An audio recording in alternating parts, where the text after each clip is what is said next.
Hello, folks, and welcome to Kudlow. I'm Larry Kudlow. Well, we've got breaking news tonight. The Joe Biden top-secret classified documents scandal deepens. We learned today that there's not one nor two, but now 3 batches of national security classified documents that were found in Biden, I'll call them Biden places. We also learned that Attorney General Merrick Garland has appointed a special counsel, that being Mr. Robert Hur, to look into this whole matter. Don't really know that much about his mission yet. Maybe we'll find out in just a few seconds. We're going to talk to former prosecutor Andrew McCarthy. He'll help us out.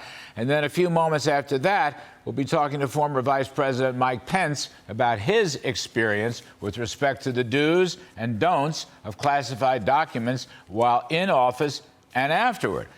Right at the top here, I just want to say a couple things. There's a lot of ambiguity regarding Mr. Biden legally cannot do.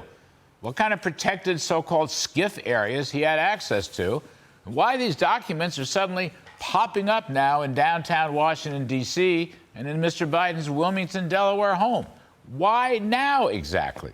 And remember, presidents have the authority to classify and declassify security documents.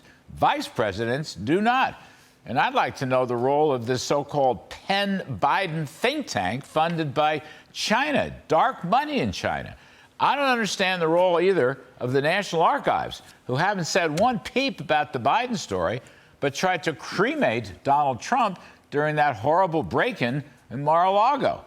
Double standards are proliferating everywhere, and suddenly Mr. Biden, who has no authority to declassify documents, is learning that in politics and elsewhere, what's good for the goose is good for the gander.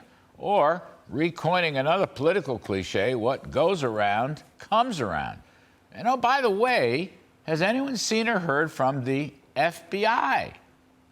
Well, wait a minute. I would thought they would be right in this now investigating all these homes and buildings.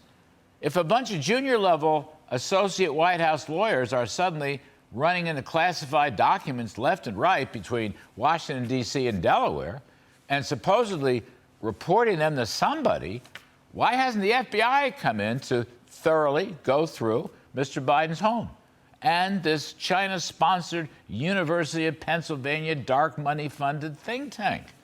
I find all this very odd, don't you? Senator John Kennedy called it Biden hypocrisy earlier today on the Fox News channel. I think he's got a very good point. By the way, national security lawyers tell me that retired vice presidents can indeed read classified information, but they have to do so in a SCIF, not in the shotgun seat of their Chevy Corvettes. Now, I remember former Hillary Clinton National Security Advisor Sandy Berger. He was sneaking out of the National Archives years ago with all kinds of papers stuffed into his socks and the under trousers of his ample girth. And of course, liberals are saying this is completely different from the Trump Mar-a-Lago business and those documents. Well, yeah, in many ways it is completely different because former presidents have the power to declassify anything they want. Former vice presidents do not.